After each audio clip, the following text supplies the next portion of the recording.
I have had the opportunity to date and just even be in, connection with men who are either who do have what I have or more.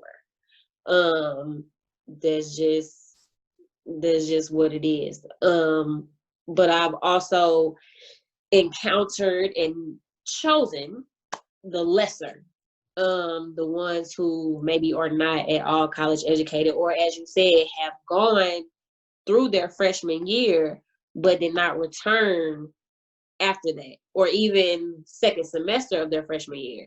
They chose a different route, a different alternative.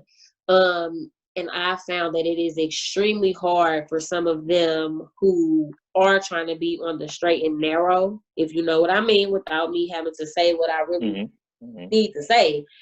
Um, it's difficult for them to really be the breadwinner. So yeah, I still am, like, well, I haven't lived with a bunch of men, but yeah, so like you don't have what I have. So I'm typically like the breadwinner a little bit. I know a lot of women who kind of marry down than what they're really worth. Just I don't know if it's the feeling of feeling superior or what. You I cooking? know Keep like on. Right. the way that I was raised. So when my grandmother met my grandfather, she was in school, she was working full time, she was recently divorced, she was taking care of her 5 kids by herself. But my grandfather came in and told her, I got this. Like, he didn't go to college, but he was in the Navy, he worked for the government, all of these things. He was also retired because he was old my entire life. But so like the way that I was raised, I don't want to be the head of household. Yes, I want to be successful, but I don't fucking want to be the head of household. This 50-50 splitting bills shit, no, I'm not. That's not how I was raised. I was raised a little bit different from that. So I get it, but then you also have women who I have friends who would rather be single than deal with a man who's not on their level, excuse me, and then complain when they can't find somebody who's black, successful, makes more than them, or makes as much as they do. Then it's a problem. So it's kind of like, well, what you want to do? And they'll choose to stay single and still be head of household. Mm, mm, Mm. mm. Yeah. This is a heavy episode right here. 'Cause I feel like we don't have to have a continuation of this one at some point. Because um, I don't know a woman who wants to struggle, and I damn sure don't know any women who want to struggle with somebody. There's no mm, way, and I've said this before. I think I said it on Facebook. I think we've talked about it before. There's no way that I'm going to get up and go to work every day or do this or pay somebody to come cut my grass and landscape, and my man is laying up unemployed. What you doing, bro? I'm breaking my back to, yeah. So no, thank you. And I think that's a choice that a lot of women make just to say that they have somebody. well, maybe it'll break your back later though. Even trade, even No, trade. nigga, go cut the grass. I'm not gonna use my hard-earned money to pay for these things, and nah, But a lot of there, sadly, a lot of black women, because the dating pool seems to be so shallow, they will go and just get somebody who's lesser just to say that they have somebody. Okay. They complain about it on Facebook. Um, so I don't even mean to cut you off, but No, I think I'm just that listening. I'm listening. I think yeah, she hit a couple of things, right? Um, Yeah, yeah. we came with something a reoccurring theme I heard was the lessers. Somebody has the lesser, or I have friends that have this. No diss, no personal attack whatsoever. But I heard that reoccurring theme. So now we're getting into the money, power, respect, right? Mm-hmm. Something interesting that B said was, you know, I wasn't raised that the 50-50. I wasn't raised like that, right? So now you have Hold on, black hold on. men I and want to women. pop in real quick. Brent, Harley, you can cut off because you're gonna probably cut off when I talk real quick. So go ahead and get yourself off the screen now before I say something ignorant. I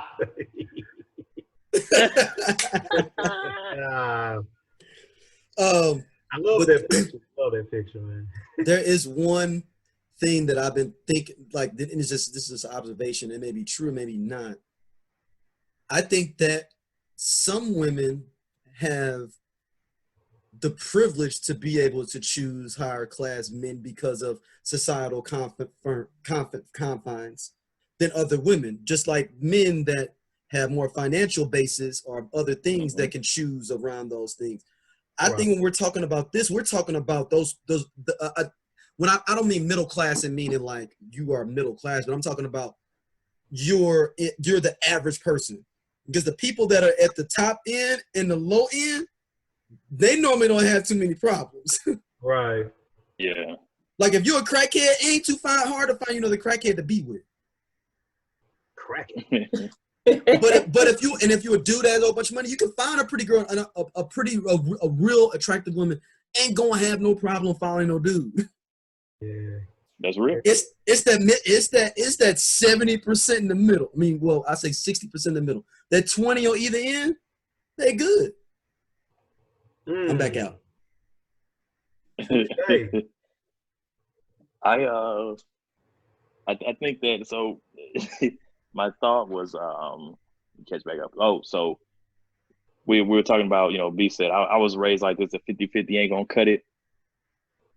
You have black men and women coming from completely different backgrounds, different households, different ways of seeing things that are now coming together and having to put two ideals as one, right?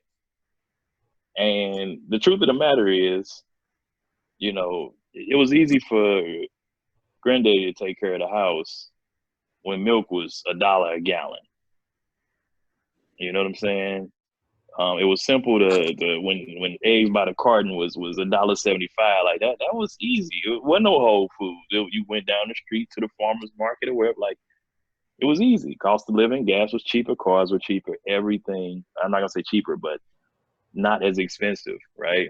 And one thing too, and I know this is gonna sting a little bit, but wasn't as many options as far as picking people.